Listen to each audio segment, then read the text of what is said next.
যুক্তরাষ্ট্রের ভিসা অনেকের জন্য স্বপ্নের সুযোগ, কিন্তু কিছু নিয়ম ও আইন লঙ্ঘন করলে ভবিষ্যতে আর ভিসা পাওয়া সম্ভব নয়। সবচেয়ে সাধারণ কারণ হলো ভিসার শর্ত লঙ্ঘন। উদাহরণস্বরূপ, স্টুডেন্ট ভিসায় পড়াশোনার সময় অনুমোদিত ছাড়া চাকরি করা বা ট্যুরিস্ট ভিসায় কাজ করা। এমন লঙ্ঘন ধরা পড়লে ভিসা বাতিল হওয়ার সম্ভাবনা থাকে।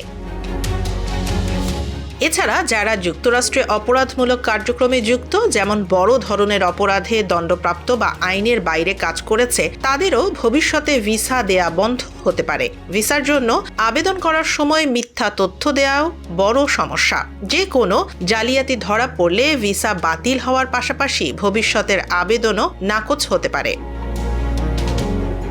ইমিগ্রেশন আইন ভঙ্গ করা, যেমন অনুমোদিত সময়ের বেশি থাকা, ওভারস্টে করা বা অন্যান্য অনিয়মিত ভ্রমণ, এতেও ভিসা বাতিল হতে পারে। এছাড়া যুক্তরাষ্ট্রের নিরাপত্তা বা জননিরাপত্তার জন্য ঝুঁকিপূর্ণ ব্যক্তিদেরও ভিসা দেয়া হয় না।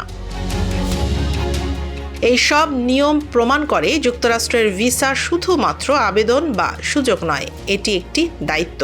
নিয়ম মেনে চলা এবং সত্যনিষ্ঠভাবে আবেদন করা প্রতিটি ভিসা প্রার্থীকে সাহায্য করে নিরাপদভাবে ভ্রমণ এবং অবস্থান নিশ্চিত করতে।